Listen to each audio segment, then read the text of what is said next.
Powerful minds. प्यारे दोस्तों, यह पुस्तक जस्ट मर्सी ब्रायन स्टीवेंसन द्वारा लिखी गई है। ब्रायन स्टीवेंसन एक प्रसिद्ध कानूनी व मानवाधिकार कार्यकर्ता हैं जिन्होंने अपने जीवन को अन्याय के खिलाफ लड़ाई में समर्पित कर दिया है। क्या आपने कभी सोचा है कि निर्दोष होते हुए भी कोई जेल में क्यों सड़ता है, या फिर क्या होता है जब न्याय प्रणाली ही अन्याय का कारण बन जाती है? ये किताब इन सवालों का जवाब देती है और इसके साथ ही हमें उन कहानियों में झांकने का मौका देती है जो हमारी आंखें खोलने के लिए काफ़ी हैं। ब्रायन स्टीवेंसन की लेखनी इतनी प्रभावशाली है कि आप उनके साथ उन गलियारों में चलने लगते हैं जहां न्याय का अंधकार है। ये पुस्तक हमें हमारी न्याय प्रणाली के उन पहलुओं से रूबरू कराती है जिनसे हम अक्सर अनजान रहते हैं। इसके हर पन्ने पर आपको मानवता की पुकार सुनाई देगी, और यह पुकार इतनी प्रबल होगी कि आप इसे अनसुना नहीं कर पाएंगे। ये कहानी सिर्फ एक व्यक्ति की नहीं, बल्कि उन हजारों लोगों की है जो न्याय की आस में अपनी पूरी जिंदगी बिता देते हैं। तो चलिए शुरू करते हैं। Chapter 1, the case of Walter McMillan. प्रस्तावना: यह कहानी एक ऐसे व्यक्ति की है जिसने अन्याय और नस्लीय भेदभाव के खिलाफ अपने जीवन को समर्पित कर दिया। ब्रायन स्टीवेंसन, एक युवा वकील जो न्याय और दया की तलाश में निकला, उसकी यात्रा का एक अनूठा अध्याय है। इस यात्रा का केंद्र बिंदु है वॉल्टर मैकमिलियन का मामला, एक ऐसा व्यक्ति जिसे झूठे आरोपों के कारण मौत की सजा सुनाई गई थी। ये कहानी केवल एक व्यक्ति की नहीं, बल्कि उस पूरे तंत्र की है जो न्याय और दया से कोसों दूर है। वॉल्टर मैकमिलियन का मामला: वॉल्टर मैकमिलियन एक मेहनती और ईमानदार व्यक्ति अल्बामा के मोनरोविल में रहता था। 1986 में एक युवा महिला रोंडा मॉरिसन की हत्या के मामले में उसे गिरफ्तार किया गया। मैकमिलियन, जो कि काले थे, को सफेद जूरी द्वारा दोषी ठहराया गया, बावजूद इसके कि उनके खिलाफ सबूत बहुत कम और संदिग्ध थे। मर्डर का आरोप: मैकमिलियन को गिरफ्तार कर लिया गया और उन पर मर्डर का आरोप लगाया गया। उन पर आरोप था कि उन्होंने एक सफेद महिला की हत्या की थी, जबकि घटना के समय वे कई लोगों के साथ एक अन्य स्थान पर थे। गलत ट्रायल और सजा: मैकमिलियन का ट्रायल एक ऐसी प्रक्रिया थी जिसमें नस्लीय भेदभाव और न्यायिक त्रुटियां स्पष्ट रूप से दिखती थीं। बिना ठोस सबूतों के, केवल झूठे गवाहों के आधार पर उन्हें दोषी ठहराया गया और मौत की सजा सुनाई गई। यह मामला न्याय के नाम पर एक धब्बा था। वॉल्टर मैकमिलियन के मामले में ट्रायल के दौरान कई गंभीर खामियां सामने आईं। प्रमुख गवाह राल्फ मायर्स, जो खुद भी अपराधों में लिप्त था, ने दबाव में आकर झूठी गवाही दी थी। मायर्स ने अपने बयान में बार बार विरोधाभास दिखाए, फिर भी उसकी गवाही को मान्य माना गया। पुलिस और अभियोजक ने नस्लीय भेदभाव के चलते मामले को गलत तरीके से पेश किया। ब्रायन स्टीवेंसन की यात्रा: ब्रायन स्टीवेंसन, जिन्होंने हार्वर्ड लॉ स्कूल से पढ़ाई की थी, को शुरुआत से ही सामाजिक न्याय के प्रति गहरी रुचि थी। उन्होंने अपने करियर की शुरुआत में ही अन्याय के शिकार लोगों के लिए काम करना शुरू कर दिया था। इसी दौरान उन्होंने इक्वल जस्टिस इनिशिएटिव (EJI) की स्थापना की, जिसका उद्देश्य गरीब और उत्पीड़ित लोगों को कानूनी सहायता प्रदान करना था। इक्वल जस्टिस इनिशिएटिव का उद्देश्य, EJI का मुख्य उद्देश्य उन लोगों को न्याय दिलाना था जिन्हें गलत तरीके से दोषी ठहराया गया था या जो नस्लीय और सामाजिक भेदभाव का शिकार थे। स्टीवेंसन और उनकी टीम ने इन मामलों को सुलझाने के लिए कड़ी मेहनत की और कानून के हर पहलू का गहराई से अध्ययन किया। वॉल्टर मैकमिलियन का पुनर्विचार: जब ब्रायन स्टीवेंसन को वॉल्टर मैकमिलियन के मामले के बारे में पता चला, तो उन्होंने तुरंत इस मामले की जांच शुरू की। स्टीवेंसन ने पाया कि मैकमिलियन के खिलाफ कोई ठोस सबूत नहीं था और उनकी दोष सिद्धि पूरी तरह से झूठी गवाहियों पर आधारित थी। उन्होंने मैकमिलियन के लिए अपील की और नए सिरे से मामले की जांच की मांग की। प्रोसिक्यूटोरियल मिसकंडक्ट की खोज: स्टीवेंसन और उनकी टीम ने मामले की गहन जांच की और पाया कि प्रोसिक्यूटोरियल मिसकंडक्ट, अर्थात अभियोजन पक्ष द्वारा की गई गलतियां और अनैतिक कार्रवाइयां स्पष्ट रूप से दिखती थीं। उन्होंने यह भी पाया कि गवाहों को डराकर और धमकाकर झूठी गवाही दिलवाई गई थी। नस्लीय पूर्वाग्रह की भूमिका: इस मामले में नस्लीय पूर्वाग्रह की भूमिका भी महत्वपूर्ण थी। वॉल्टर मैकमिलियन को केवल इसलिए निशाना बनाया गया क्योंकि वह एक काले व्यक्ति थे और उन्हें एक सफेद महिला की हत्या का दोषी ठहराना आसान था। यह मामला स्पष्ट रूप से नस्लीय भेदभाव का उदाहरण था। चैप्टर 2, ब्रायन स्टीवेंसन की यात्रा, प्रारंभिक जीवन और प्रेरणा। ब्रायन स्टीवेंसन का जन्म एक साधारण परिवार में हुआ था, लेकिन उन्होंने अपने जीवन में असाधारण कार्य किए। उनके बचपन के अनुभवों और शिक्षा ने उन्हें न्याय और दया के प्रति जागरूक बनाया। उन्होंने हार्वर्ड लॉ स्कूल से अपनी पढ़ाई पूरी की, जहां उन्होंने नस्लीय और सामाजिक न्याय के मुद्दों पर गहराई से विचार किया। ईजेआई की स्थापना। हार्वर्ड से स्नातक होने के बाद स्टीवेंसन ने सामाजिक न्याय के क्षेत्र में काम करने का निर्णय लिया। उन्होंने 1929 में ईजेआई की स्थापना की, जिसका उद्देश्य न्यायिक प्रणाली में सुधार और गरीब तथा उत्पीड़ित लोगों के लिए कानूनी सहायता प्रदान करना था। ईजेआई ने जल्द ही उन लोगों के लिए एक महत्वपूर्ण संसाधन के रूप में पहचान बना ली जो अन्याय का शिकार थे। प्रारंभिक मामले और अनुभव। ईजेआई के शुरुआती वर्षों में स्टीवेंसन ने कई कठिन मामलों पर काम किया। उन्होंने उन लोगों के लिए लड़ाई लड़ी जिन्हें गलत तरीके से दोषी ठहराया गया था और जिनकी सजा नाजायज थी। इन मामलों में उनके अनुभव ने उन्हें और अधिक मजबूत और दृढ़ निश्चयी बनाया। ब्रायन स्टीवेंसन के शुरुआती मामलों में से एक था एक किशोर का मामला, जिसे एक छोटी सी चोरी के लिए आजीवन कारावास की सजा सुनाई गई थी। इस मामले ने उन्हें यह सोचने पर मजबूर कर दिया कि कैसे न्यायिक प्रणाली गरीब और नस्लीय अल्पसंख्यकों के प्रति असमान हो सकती है। उन्होंने इस युवा के लिए अपील की और अंततः उसकी सजा को कम कराने में सफलता प्राप्त की। एक प्रेरणादायक मुलाकात। एक बार जब स्टीवेंसन एक अन्याय के शिकार व्यक्ति से मिलने गए, तो उन्होंने एक ऐसे व्यक्ति से मुलाकात की जो जेल में रहते हुए भी उम्मीद और दया के बारे में बात कर रहा था। इस मुलाकात ने स्टीवेंसन को गहराई से प्रभावित किया और उनके कार्य के प्रति उनकी प्रतिबद्धता को और मजबूत किया। ईजेआई के महत्वपूर्ण कार्य। ईजेआई ने न सिर्फ कानूनी सहायता प्रदान की, बल्कि न्यायिक प्रणाली में व्यापक सुधार की मांग भी की। उन्होंने नस्लीय भेदभाव, पुलिस की बर्बरता और मौत की सजा के खिलाफ आवाज उठाई। उन्होंने यह सुनिश्चित करने के लिए काम किया कि गरीब और अल्पसंख्यक लोगों को उचित न्याय मिले। वॉल्टर मैकमिलियन का मामला। वॉल्टर मैकमिलियन का मामला ईजेआई के लिए एक महत्वपूर्ण मोड़ साबित हुआ। स्टीवेंसन और उनकी टीम ने इस मामले को गंभीरता से लिया और इसके लिए पूरी मेहनत की। उन्होंने नए सिरे से जांच की और गवाहों से दोबारा बात की। उन्होंने पाया कि मैकमिलियन को निर्दोष साबित करने वाले कई सबूत थे जिन्हें पहले नजरअंदाज कर दिया गया था। मैकमिलियन की रिहाई के लिए लड़ाई। स्टीवेंसन ने मैकमिलियन की रिहाई के लिए एक लंबी और कठिन लड़ाई लड़ी। उन्होंने अदालत में अपील की, मीडिया में जागरूकता फैलाई और समर्थन जुटाया। अंततः उनकी मेहनत रंग लाई और मैकमिलियन को रिहा कर दिया गया। इस मामले ने न्याय की खोज में स्टीवेंसन के अडिग संकल्प को दिखाया। चैप्टर 3, न्याय के लिए लड़ाई। मैकमिलियन के मामले की दोबारा जांच। वॉल्टर मैकमिलियन के मामले की जांच करते समय स्टीवेंसन और उनकी टीम ने कई महत्वपूर्ण साक्ष्य और गवाहों के बयानों को पुनः जांचा।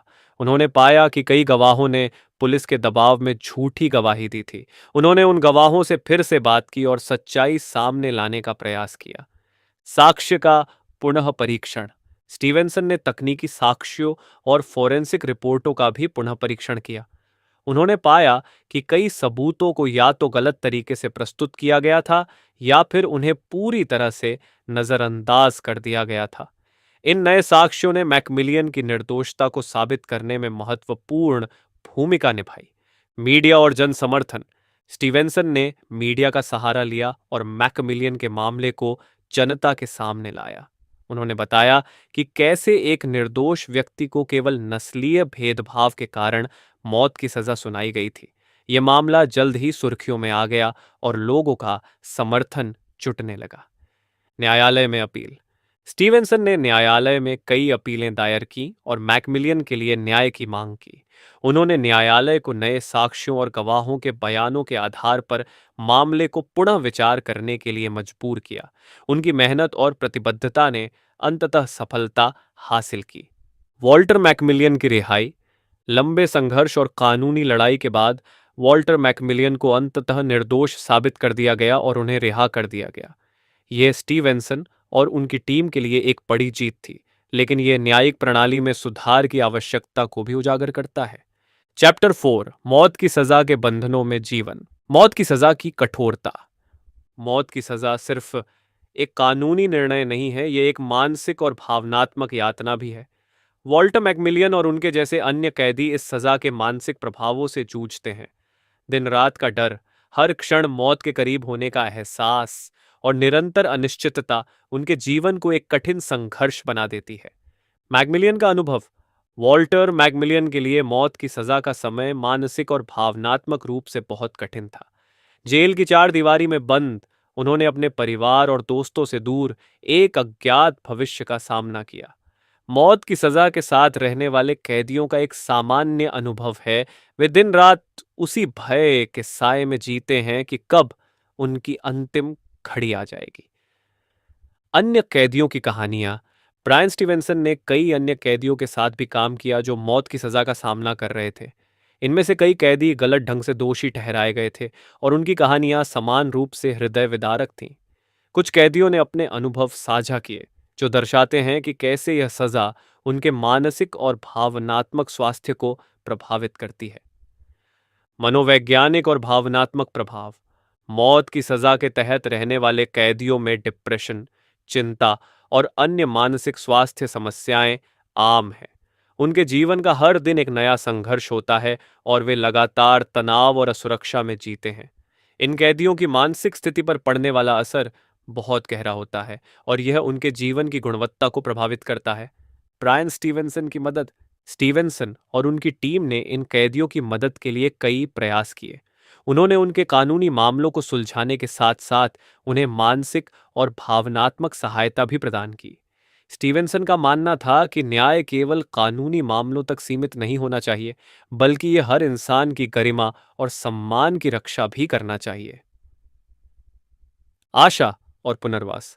हालांकि मौत की सजा के तहत जीवन बेहद कठिन होता है, लेकिन स्टीवेंसन और उनकी टीम ने कई कैदियों को आशा और पुनर्वास का रास्ता दिखाया। उन्होंने दिखाया कि कैसे सही कानूनी सहायता और मानसिक समर्थन से इन कैदियों को न्याय दिलाया जा सकता है। उनके प्रयासों ने न सिर्फ कानूनी रूप से बल्कि व्यक्तिगत रूप से भी इन कैदियों के जीवन को बदल दिया। चैप्टर 5, आशा और पुनरुत्थान। कानूनी जीत और संघर्ष। ब्रायन स्टीवेंसन और ईजेआई ने कई कानूनी लड़ाइयां लड़ी और अनेक मामलों में सफलता प्राप्त की। उन्होंने न सिर्फ वॉल्टर मैकमिलियन को न्याय दिलाया, बल्कि कई अन्य लोगों के मामलों को भी जीता। इन जीतों ने न केवल निर्दोष कैदियों को आज़ादी दिलाई, बल्कि न्यायिक प्रणाली में सुधार के लिए एक मजबूत संदेश भी दिया। ईजेआई के कार्य का प्रभाव। ईजेआई का कार्य समाज पर गहरा प्रभाव डालता है। उनके प्रयासों ने नस्लीय भेदभाव, पुलिस की बर्बरता और अन्यायपूर्ण सजा के खिलाफ जागरूकता बढ़ाई। उन्होंने दिखाया कि कैसे न्यायिक प्रणाली में सुधार किया जा सकता है और कैसे गरीब और उत्पीड़ित लोगों को न्याय दिलाया जा सकता है। समुदाय पर प्रभाव। ईजेआई के कार्यों ने समुदायों पर सकारात्मक प्रभाव डाला। उनकी सफलता की कहानियां उन लोगों के लिए आशा की किरण बन गईं जो अन्याय का शिकार थे। उन्होंने यह साबित किया कि सही नेतृत्व और संकल्प के साथ समाज में बड़े बदलाव लाए जा सकते हैं। आशा का संदेश। स्टीवेंसन का काम सिर्फ कानूनी लड़ाइयों तक सीमित नहीं था। उन्होंने समाज में आशा और दया का संदेश फैलाया। उन्होंने यह दिखाया कि न्याय और दया एक दूसरे के पूरक हैं और एक सच्चे, न्यायपूर्ण समाज का निर्माण करने के लिए दोनों का होना आवश्यक है। चैप्टर 6, प्रणालीगत मुद्दे। मैकमिलियन के मामले से उजागर हुई प्रणालीगत समस्याएं। वॉल्टर मैकमिलियन का मामला सिर्फ एक व्यक्ति के खिलाफ अन्याय की कहानी नहीं है, बल्कि यह न्यायिक प्रणाली में मौजूद गहरे और प्रणालीगत मुद्दों को भी उजागर करता है। इस मामले ने दिखाया कि कैसे नस्लीय भेदभाव, पुलिस की बर्बरता और कानूनी प्रक्रिया की खामियां एक निर्दोष व्यक्ति की जिंदगी को तबाह कर सकती है। नस्लीय असमानताएं। अमेरिका की न्यायिक प्रणाली में नस्लीय असमानताएं गहरी जमी हुई हैं। मैकमिलियन के मामले में यह स्पष्ट हुआ कि कैसे एक काले व्यक्ति को केवल उसके रंग के आधार पर दोषी ठहराया जा सकता है। नस्लीय पूर्वाग्रह न सिर्फ व्यक्तिगत स्तर पर बल्कि संस्थागत स्तर पर भी मौजूद है और यह न्याय की प्रक्रिया को प्रभावित करता है। मास इनकार्सरेशन और कारागार प्रणाली। अमेरिका की कारागार प्रणाली में मास इनकार्सरेशन अर्थात बड़े पैमाने पर लोगों को कैद करना एक प्रमुख समस्या है। गरीब और नस्लीय अल्पसंख्यक समुदायों के लोग डिस्प्रोपोर्शनली इस समस्या का शिकार बनते हैं। मैकमिलियन के मामले ने दिखाया कि कैसे गलत तरीके से दोषी ठहराए गए लोगों को न्याय पाने के लिए लंबी और कठिन लड़ाई लड़नी पड़ती है। प्रोसिक्यूटोरियल मिसकंडक्ट। मैकमिलियन के मामले में प्रोसिक्यूटोरियल मिसकंडक्ट अर्थात अभियोजन पक्ष द्वारा की गई गलतियां और अनैतिक कार्रवाइयां एक प्रमुख मुद्दा था। यह समस्या न्यायिक प्रणाली में व्यापक रूप से फैली हुई है और इससे कई निर्दोष लोग अन्याय का शिकार होते हैं। अभियोजकों की जवाबदेही सुनिश्चित करने के लिए सुधार की आवश्यकता है। पुलिस की बर्बरता। पुलिस की बर्बरता और गलत तरीकों का प्रयोग भी एक गंभीर समस्या है। पुलिस द्वारा गलत तरीके से गवाहों को धमकाना, सबूतों को तोड़ मरोड़ कर पेश करना और नस्लीय भेदभाव के आधार पर कार्यवाही करना आम बात है। मैकमिलियन का मामला इस बात का प्रमाण है कि कैसे पुलिस की बर्बरता न्यायिक प्रक्रिया को प्रभावित कर सकती है। न्यायिक सुधार की आवश्यकता। मैकमिलियन के मामले ने न्यायिक प्रणाली में सुधार की आवश्यकता को उजागर किया। न्यायिक प्रणाली को अधिक पारदर्शी, जवाबदेह और निष्पक्ष बनाने के लिए व्यापक सुधार की आवश्यकता है। इसमें नस्लीय असमानताओं को दूर करना, अभियोजकों की जवाबदेही सुनिश्चित करना और पुलिस की बर्बरता को रोकना शामिल है। सुधार के लिए प्रयास। ब्रायन स्टीवेंसन और ईजेआई ने न्यायिक प्रणाली में सुधार के लिए लगातार प्रयास किए हैं। उन्होंने नस्लीय असमानताओं को उजागर किया, मास इनकार्सरेशन के खिलाफ आवाज उठाई और अभियोजकों की जवाबदेही सुनिश्चित करने के लिए काम किया। उनके प्रयासों ने न्यायिक प्रणाली में सुधार की दिशा में महत्वपूर्ण कदम उठाए हैं। चैप्टर 7 अंतिम निर्णय। अंतिम निर्णय की घोषणा। लंबे संघर्ष और कानूनी लड़ाई के बाद वॉल्टर मैकमिलियन को अंततः निर्दोष साबित किया गया और उनकी रिहाई की घोषणा की गई। यह निर्णय न सिर्फ मैकमिलियन के लिए बल्कि न्यायिक प्रणाली में सुधार के लिए एक महत्वपूर्ण मोड़ था। इस निर्णय ने दिखाया कि सच्चाई और न्याय की जीत होती है, भले ही वह देर से ही क्यों ना आए। मैकमिलियन की रिहाई। मैकमिलियन की रिहाई ने उनके जीवन को पूरी तरह से बदल दिया। जेल में बिताए गए सालों ने उनके मानसिक और शारीरिक स्वास्थ्य पर गहरा असर डाला था, लेकिन उनकी आज़ादी ने उन्हें एक नई जिंदगी जीने का मौका दिया। उनकी रिहाई के बाद मैकमिलियन ने अपने अनुभवों को साझा किया और न्यायिक प्रणाली में सुधार की आवश्यकता पर जोर दिया। रिहाई के बाद का जीवन। रिहाई के बाद मैकमिलियन ने अपने परिवार के साथ समय बिताया और अपनी खोई हुई जिंदगी को फिर से पाने की कोशिश की। उन्होंने ब्रायन स्टीवेंसन और ईजेआई के प्रति आभार व्यक्त किया और उनके प्रयासों की सराहना की। हालांकि जेल में बिताए गए सालों का दर्द और मानसिक तनाव उनके जीवन का हिस्सा बने रहे। ब्रायन स्टीवेंसन की प्रतिक्रिया। ब्रायन स्टीवेंसन के लिए मैकमिलियन की रिहाई एक बड़ी सफलता थी। उन्होंने इस मामले को एक मिशन के रूप में लिया था और उनकी मेहनत और प्रतिबद्धता ने अंततः सफलता हासिल की। स्टीवेंसन ने कहा कि यह जीत न सिर्फ मैकमिलियन की थी बल्कि उन सभी लोगों की थी जो न्याय के लिए लड़ रहे थे। प्रभाव और सीख। मैकमिलियन का मामला और उनकी रिहाई ने न्यायिक प्रणाली में सुधार की दिशा में महत्वपूर्ण प्रभाव डाला। इस मामले ने दिखाया कि न्याय के लिए लड़ाई कभी आसान नहीं होती, लेकिन यह लड़ाई लड़ना आवश्यक है। यह कहानी उन सभी के लिए प्रेरणा का स्रोत बनी जो अन्याय के खिलाफ आवाज उठाने का साहस रखते हैं। चैप्टर 8 न्याय और दया की निरंतर लड़ाई। ईजेआई के प्रयास। वॉल्टर मैकमिलियन की रिहाई के बाद भी ब्रायन स्टीवेंसन और इक्वल जस्टिस इनिशिएटिव ईजेआई ने अपने मिशन को जारी रखा।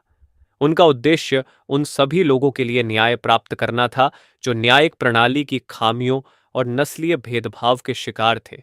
उन्होंने अपनी लड़ाई को और भी व्यापक बनाया, जिसमें अधिक से अधिक मामलों को शामिल किया गया और न्याय के लिए आवाज उठाई गई। अन्य महत्वपूर्ण मामले। ईजेआई ने कई अन्य महत्वपूर्ण मामलों पर भी काम किया। उन्होंने उन लोगों के लिए लड़ाई लड़ी जो गलत तरीके से दोषी ठहराए गए थे, जिन्होंने अन्यायपूर्ण सजा भुगती थी और जिन्हें कानूनी सहायता की जरूरत थी। इन मामलों में भी उन्होंने न्याय प्राप्त करने के लिए कड़ी मेहनत की और कई मामलों में सफलता प्राप्त की। कानूनी सुधार के प्रयास। स्टीवेंसन और उनकी टीम ने केवल व्यक्तिगत मामलों पर काम नहीं किया, बल्कि उन्होंने न्यायिक प्रणाली में व्यापक सुधार के लिए भी प्रयास किए। उन्होंने नस्लीय असमानताओं को दूर करने के लिए कानूनी सुधार की मांग की, मास इनकार्सरेशन के खिलाफ अभियान चलाया और पुलिस की बर्बरता को रोकने के लिए आवाज उठाई। उनके इन प्रयासों ने न्यायिक प्रणाली में महत्वपूर्ण सुधार की दिशा में कदम उठाए। सामाजिक जागरूकता ईजेआई ने सामाजिक जागरूकता बढ़ाने के लिए भी कई कार्यक्रम और अभियान चलाए। उन्होंने शिक्षा, मीडिया और समुदायों के माध्यम से लोगों को न्यायिक प्रणाली की खामियों और सुधार की आवश्यकता के बारे में जानकारी दी। उनके प्रयासों ने समाज में न्याय और दया के महत्व को उजागर किया। न्याय और दया का संदेश ब्रायन स्टीवेंसन ने हमेशा न्याय और दया का संदेश दिया। उन्होंने यह सिखाया कि न्याय सिर्फ कानूनी मामलों तक सीमित नहीं है, बल्कि यह हर इंसान की गरिमा और सम्मान की रक्षा भी करता है। उनके अनुसार न्याय और दया एक दूसरे के पूरक हैं और एक सच्चे न्यायपूर्ण समाज का निर्माण करने के लिए दोनों का होना आवश्यक है। भविष्य की दिशा ईजेआई ने भविष्य के लिए भी अपने मिशन को निर्धारित किया है। वे न्याय और दया के लिए अपनी लड़ाई को जारी रखने के लिए प्रतिबद्ध हैं। उनका उद्देश्य है कि हर व्यक्ति को न्याय मिले और कोई भी अन्याय का शिकार न हो। उन्होंने समाज को यह संदेश दिया कि न्याय के लिए लड़ाई कभी खत्म नहीं होती और हमें हमेशा इसके लिए प्रयासरत रहना चाहिए। जस्ट मर्सी की कहानी हमें यह सिखाती है कि न्याय की लड़ाई में धैर्य, संकल्प और दया की जरूरत होती है। ब्रायन स्टीवेंसन का जीवन और उनके प्रयास हमें दिखाते हैं कि कैसे एक व्यक्ति भी बड़े बदलाव ला सकता है। ये कहानी नस्लीय भेदभाव, न्यायिक प्रणाली की खामियों और मास इनकार्सरेशन के मुद्दों को उजागर करती है। यह हमें सिखाती है कि न्याय और दया साथ साथ चलते हैं और हमें एक न्यायपूर्ण समाज के लिए हमेशा प्रयासरत रहना चाहिए।